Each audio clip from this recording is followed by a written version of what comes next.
Hello friends, स्वागत है आप सभी लोगों का सोलो लेवलिंग के एपिसोड नंबर 6 के अंदर। तो जैसा कि हम लोगों ने लास्ट वाला एपिसोड में देख लिया था, जिनू स्पाइडर मॉन्स्टर को मारने के लिए अपना डैगर निकाल लेता है और कहता है कि ये मेरा है। तो इस एपिसोड की शुरुआत में लोग देखते हैं जिनू को, जो कि स्पाइडर मॉन्स्टर के ऊपर अपने डैगर से अटैक कर देता है। जिनू के इस अटैक से स्पाइडर मॉन्स्टर जो होता है वो भी थोड़ा सा घायल हो जाता है, जिसको देखकर यो जिन हू काफी ज्यादा हैरान होता है और कहता है क्या क्या ये ई रैंकर है। और ऊपर फिर से जिन अपने डैगर की मदद से उस स्पाइडर मॉन्स्टर ऊपर फिर से अटैक करता है और इस अटैक में भी वो स्पाइडर मॉन्स्टर का एक जो पैर होता है उसमें कट मार देता है। स्पाइडर मॉन्स्टर को काफी ज्यादा पेन होता है। जिन अपने मन में सोच तो कहता है कि इसकी स्किन काफी पतली है, अगर मेरे को इसको नुकसान पहुंचाना है तो मेरे को जितना ज्यादा हो सके इसके शरीर में अपना जो डैगर है वो घुसाना होगा। जिन्हों जो कुछ सोच ही रहा होता है तभी स्पाइडर मॉन्स्टर होता है उसके ऊपर अटैक करता है। जिन्हों उसके अटैक में बच जाता है और अपने मन में सोच तो कहता है कि इसके पास 8 पैर है, तो यहाँ पर कोई भी ब्लाइंड स्पॉट नहीं है, ये मेरे को हर जगह ढूंढ सकता है, मेरे ऊपर हर जगह से अटैक कर सकता है और इसके हर एक अटैक काफी ज्यादा पावरफुल है। तो मेरे को इसके अटैक से बचना होगा, मेरे को थोड़ा सा टाइम लगा के इसके एकदम पास जाना होगा और पास जाने के बाद इसके ऊपर अटैक करना पड़ेगा। इस तरफ हम लोग जिनहू को देखते हैं जो कि काफी ज्यादा हैरान होता है जिनहू के इस अटैक से। जिनहू अपने मन में सोचते कहते हैं क्या ये ई रैंकर है, ऐसा हो ही नहीं सकता। पर गिल्ड के अंदर इसने जो अपनी रैंक सबमिट की है वो तो जरूर ई ही थी। जिस तरीके से ये मूवमेंट्स दिखा रहा है, जिस तरीके से ये स्पाइडर मॉन्स्टर पर अटैक कर रहा है, उससे तो नहीं लग रहा कि ये ई रैंकर है, कहीं ये फॉल्स रैंकर तो नहीं है। जिसके बाद हम लोग फॉल्स रैंकर्स के बारे में बताया जाता है। कुछ ऐसे हंटर्स होते हैं जो कि अपनी मैजिकल पावर की परसेंस को कंट्रोल कर सकते हैं और इसीलिए शुरुआत में वो अपनी रैंक को काफी ज्यादा कम दिखाते हैं। और ऐसे हंटर्स जो कि अपने मैजिकल पावर के ऊपर कंट्रोल करके अपनी रैंक को कम दिखाते हैं उन्हें कहा जाता है फॉल्स रैंकर्स। लेकिन प्रॉब्लम ये है जो ज्यादातर फॉल्स रैंकर्स होते हैं वो साइकोपैथ होते हैं और किसी को मारना उनकी हॉबी होती है। और इस तरफ हम लोग जिंगो को देखते हैं जो कि काफी तेजी से स्पाइडर मॉन्स्टर के ऊपर अटैक कर रहा होता है जब भी उसको मौका मिलता है तो, और वो ऐसे कर करके काफी ज्यादा घायल करता है स्पाइडर मॉन्स्टर को। जिंगो ये सब कुछ देख कर तो अभी भी हैरान होता है और रोते हुए कहता है कि आखिरकार मैं जगह पे आया क्यों फादर, और ऐसा कह के रोने लग जाता है। इस तरफ हम लोग जिंगो को देखते हैं जो कि मैंने मन में सोचते हुए कहता है कि मेरे को बॉस से फाइटिंग करते हुए कितना समय होगा, 5 मिनट नहीं 10 मिनट? अरे नहीं, मेरी स्टेमिना काफी ज्यादा कम होता जा रहा है और मैं इससे काफी ज्यादा डैमेज भी नहीं ले सकता हूँ। जिन्हू अपने फटीग लेवल को चेक करता है जो कि 57 होता है, जिसके बाद जिन्हू कहता है कि जितना ज्यादा मेरा फटीग होगा मेरी स्पीड उतनी ज्यादा ही कम हो जाएगी और अगर मैं इसी तरीके से लड़ता रहा तो मैं ज्यादा देर तक नहीं लड़ पाऊंगा। अब मेरे पास जीतने का सिर्फ एक तरीका है, स्टैगर की स्पेशल एबिलिटी का इस्तेमाल करना। जिन्हों स्पाइडर मॉन्स्टर को देखता है और अपने मन में सोचते हुए कहता है रेड का जो सबसे बेसिक चीज होती है वो ये होती है कि आपको वीक पॉइंट्स ढूंढने हैं। और नॉर्मली किसी भी लिविंग क्रीचर जो वीक पॉइंट होता है वो होता है उसका हेड, और उसके हेड में जो सबसे वीकेस्ट जगह होती है वो होती है उसकी आंख। जिन्हों उसके आंख के ऊपर अटैक करने को तैयार हो जाता है, लेकिन तभी जो स्पाइडर मॉन्स्टर होता है उसके ऊपर एसिड से अटैक करता है, जिसको देखने के बाद जिन्हों पीछे हटते हुए कहता है कि एसिड, इसने अपना ड्रम कार्ड छिपा के रखा था। जिसके बाद जिन्हों अपने मन में सोचते हुए कहता है कि मेरा समय खत्म हो रहा है, मेरे को जल्द से जल्द इसके ऊपर अटैक करके इसको खत्म करना होगा। ये सब मेरे को बहुत ज्यादा तेजी से करना होगा। जिसके बाद जिन्हों अपने स्प्रिंट पावर का एक्टिवेट कर लेता है और बहुत ज्यादा तेजी से उसके ऊपर अटैक कर देता है, जिसको देख कर तो जिन्हों जो होता है वो कहता है क्या इसने अपनी स्पीड इतनी तेजी कैसे बढ़ा ली। और इस तरफ जो जिन्हों होता है वो वहाँ पर स्पाइडर मॉन्स्टर के करीब में पहुंच जाता है और अपने डैगर से उसके ऊपर अटैक कर देता है। उसके बाद जिन्हों के डैगर की जो पावर होती है, स्पेशलिटी होती है जो पैरालाइज करने की होती है, वो यहाँ पर एक्टिवेट हो जाती है, उसको नोटिफिकेशन मिलती है और उसको बताया जाता है कि पैरालाइज हैज एक्टिवेटेड। लेकिन तभी उसको एक दूसरा मैसेज भी आता है जहाँ पर उसको बताया जाता है कि एनिमी की जो रेजिस्टेंस है वो काफी ज्यादा हाई है और इसीलिए जो पैरालाइज इफेक्ट है और इसीलिए वो कैंसिल हो गया। जिन्हों वो अपने मन में सोचते हुए कहता है कि मैं चाहता हूँ कि मैं इसको जल्द से जल्द जितना ज्यादा जल्दी हो सके इसको खत्म कर दूँ, लेकिन मैं इसको कोई भी तगड़ा हिट कर ही नहीं पा रहा हूँ। जिन्हों अपने फटीग को चेक करता है जो कि थोड़ा सा कम हो गया होता है और कहता है कि अब मेरे को काफी तेजी से काम करना पड़ेगा और भागते हुए फिर से स्पाइडर मॉन्स्टर की तरफ अटैक करने के लिए जाता है। जिसको देख के जिन्हू जो होता है अपने मन में सोचते हुए कहता है कि अगर ये इसी तरीके से लड़ता रहा तो उसकी स्टेमिना खत्म हो जाएगी। इस तरफ हम लोग जिन्हू को देखते हैं जो कि स्पाइडर मॉन्स्टर ऊपर अटैक करने के लिए जैसे जाता है, स्पाइडर मॉन्स्टर अपने एक लेग से उसको हिट करता है जिससे जिन्हू काफी दूर जाकर गिरता है। लेकिन जिन्हू यहाँ पर जो अपनी रिकवरी स्टेटस होता है उसका इस्तेमाल करता है और यहाँ पर रिकवर हो जाता है और रिकवर होते ही बहुत ज्यादा तेजी से उछलता हो जाता है और स्पाइडर मॉन्स्टर ऊपर अपने टैगर से अटैक करता है और इस अटैक से उसके टैगर की जो स्पेशल पावर होती है वो एक्टिवेट हो जाती है और इसके बाद जिन्हों को नोटिफाई करके बताया जाता है पैरालाइज इफेक्ट जो है वो एक्टिवेट हो गया है और तुम्हारे दुश्मन की हर एक सेकंड में 1% हेल्थ कम होती जाएगी और स्पाइडर मॉन्स्टर जो होता है कि जो हेल्थ होती है काफी तेजी से खत्म हो रही होती है और फिर फाइनली स्पाइडर मॉन्स्टर मर जाता है। जिन्हों को नोटिफाई करके बताया जाता है कि आपका लेवल अप हो गया है। जिन्हों चैन की सांस लेते हुए कहता है कि ओ थैंक्स, मैंने आज अपने डेली क्वेस्ट रिवॉर्ड को एक्सेप्ट नहीं किया, अगर मैं उसको कर लेता तो शायद मैं आज ऐसा नहीं कर पाता। जिन्हों जो होता है वो तो भाई ये सब कुछ देख के काफी ज्यादा हैरान होता है, अपने मन में सोचते होते हैं क्या क्या सच में इसने डेंजर के बॉस को खत्म कर दिया? ऐसा तो हो ही नहीं सकता। जरूर ये बंदा एक फॉल्स रैंकर है। जिन्हू के पास आता है और उसको बोलता है कि सर क्या आप अपना मैजिक क्रिस्टल यहाँ पर स्टोर करना चाहेंगे? जिन्हू अपने मन में सोचता रहता है सर अभी मेरे को सर क्यों कह रहा है? तो जिन्हू कहता है सर आप काफी ज्यादा प्यासे होंगे ना, ये लीजिए पानी पी लीजिए, और फिर भागकर माना क्रिस्टल की माइनिंग करने के लिए चला जाता है।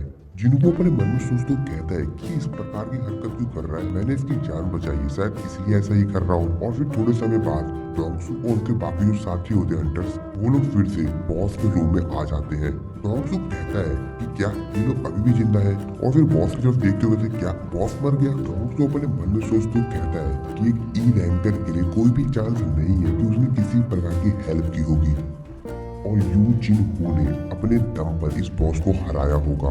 जरूर इसकी जो इक्विपमेंट्स है उसके अंदर कोई स्पेशल एबिलिटीज है जिसकी वजह से उसने बॉस को हरा दिया। उनमें जो हंटर होता है वो वांग से पूछता है कि अब हम लोगों को क्या करना चाहिए। वांग उसे कहता है कि ऑफ कोर्स यार हमको इनसे जीतना है। जिसके बाद डोंगसू जो होता है वो यू जिन-हो से कहता है कि मैंने थोड़ी बहुत रिसर्च की है, और उसके फादर का नाम बताता और कहता तो ये तुम्हारे फादर का नाम है। फिर जिन-हो कहता है तो क्या करना है?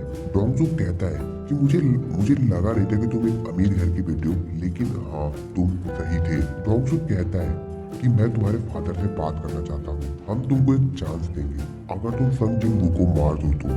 जिसकी बात सुन के जिन-हो काफी ज्यादा उसके ऊपर गुस्सा करता है और कहता है क्या बकवास कर रहे हो तुम? डोंगसू कहता है कि तुम संग जिन-हो को खत्म कर दो और हमारे ग्रुप को ज्वाइन कर लो, और तुम्हारे जिंदा रहने का सिर्फ यही एक तरीका है, वरना तुम दोनों हमारे हाथों से मारे जाओगे। जिन-हो की तरफ देखते हुए कहता है कि सर क्या करना है, और जिन-हो तो यहाँ पर कोई भी रिप्लाई नहीं दे रहा होता है। जिसके बाद जिन-हो जो होता है अपने इक्विपमेंट्स को लेकर रेडी होता है और कहता है कि ठीक है मैं जिन-हो की साइड हूँ और तुमको हम दोनों से फाइट करनी पड़ेगी। डोंगसू जिन-हो को देखते हुए कहता है कि क्या तुमने कभी किसी इंसान हरा भी है? जिन-हो जो होता है वो थोड़ा बहुत डर रहा होता है, लेकिन उसके पीछे जो जिन-हो होता है उसको तभी एक विंडो पॉप होती है जिसमें उसको बताया जाता है कि एक इमरजेंसी क्वेस्ट आया है, जिसमें जिन-हो को बताया जाता है तुम्हारे आसपास कुछ लोग हैं जिनका इरादा प्लेयर को खत्म करना है, जो कि प्लेयर का मर्डर करना चाहते हैं, तो उनको खत्म करो और अपनी सेफ्टी सिक्योर करो। और अगर इस क्वेस्ट को पूरा नहीं किया जाएगा तो रिजल्ट के तौर पर पेनल्टी लगाई जाएगी। तभी वो जिन-हो के ऊपर अटैक कर देते हैं, जिससे जिन-हो काफी दूर जाए गिरता है और जिन-हो अपने मन में सोचते हुए कहता है कि आखिरकार क्यों? जिन-हो अपने पास में भी जितनी भी चीजें होती है उनको याद करते हुए कहता है कि मैं ये नहीं भूल सकता, और अभी तक मैं गलत सोचता था। कई बार मैं टेंशन के अंदर गया, मैंने अपनी जो लिमिट थी उसको भी क्रॉस किया और मैं काफी ज्यादा घायल हुआ, लेकिन मैं फिर भी बार बार टेंशन में जाता रहा।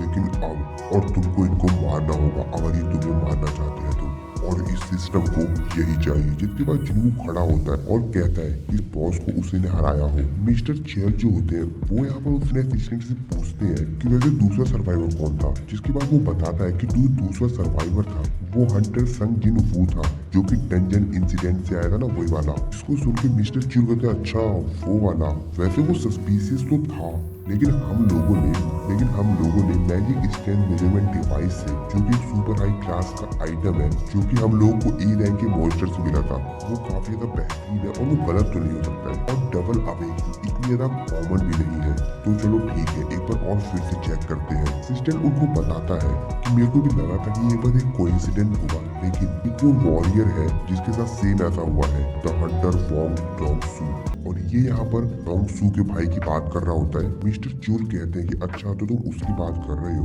तो अगर ये बात है तो मैं इसको इग्नोर नहीं कर सकता। अगली सीन में हम लोग जिन-हो को उसके घर पे देखते हैं, जो कि अपनी सिस्टर के साथ बैठकर थोड़ी बहुत बातचीत कर रहा होता है। उसकी सिस्टर उससे पूछती है कि क्या कुछ अच्छा हुआ है? जिनू कहता है कि मुझे नहीं पता, अब जो मेरे साथ हुआ है वो अच्छा हुआ है या बुरा हुआ है। तभी उसको विंडो पॉपअप होता है, उसको बताया जाता है कि एक हार्मफुल चीज को डिटेक्ट किया गया है।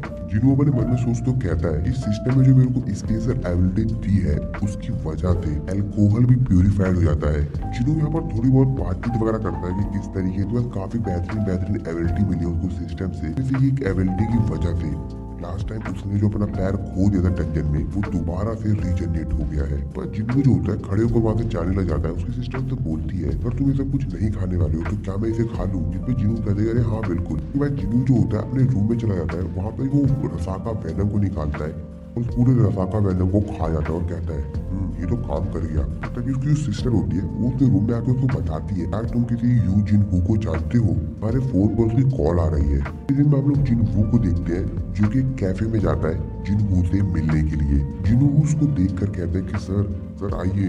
जिनहू उससे कहता है मेरे को लगा नहीं था कि हम लोग दोबारा मिलेंगे। जिसके बाद जिनहू उसको बताता है तुमने जो मेरे साथ सारे मैजिकल क्रिस्टल शेयर किए थे मैंने उसे थोड़े बहुत पैसे कमा लिए और तुम शांत रहे जिससे अभी तक कोई भी प्रॉब्लम नहीं हुई। जिनहू और जिनहू अपन थोड़े बहुत बातचीत करने लग जाते हैं। जिनहू से कहता है कि वैसे तुमने मेरे को यहाँ पे बुलाया क्यों है? जिनहू उसको बताता है मैं एक पर्सनल अटैक बनाने की सोच रहा था। जिसकी बात सुन के जिनहू तुरंत उसको कहता है कैंसल। जिनहू रोते हुए कहता है कि सर पहले मेरा सेंटेंस तो खत्म हो जाने देते। जिनहू उससे कहता है कि मेरे को ये सब कुछ दोबारा नहीं सुनना है। जिनहू जो होता है उसको कहता है कि नहीं सर मेरे को आपके साथ जाना है 20 बार नहीं सर 19 बार। जिनहू उसको बताता है अटैक फोर्स बना तो लेंगे लेकिन उसके बाद भी काफी दिक्कतें आएंगी। जिनहू वहां से जाने लग जाता है। जिनहू रोते हुए कहता है कि सर को एक गिल्ड मास्टर का लाइसेंस चाहिए। वैसे गिल्ड मास्टर का लाइसेंस लेना कोई बड़ी बात नहीं है लेकिन गिल्ड मास्टर का लाइसेंस लेने के लिए कम से कम 20 रेड्स में जाना जरूरी है और मेरी फर्स्ट रेड तो हो चुकी है तो मेरे हिसाब से अब सिर्फ यहाँ पर 19 रेड्स बची हुई है। जिनहू बताता है कि ये मेरी कंपनी से रिलेटेड है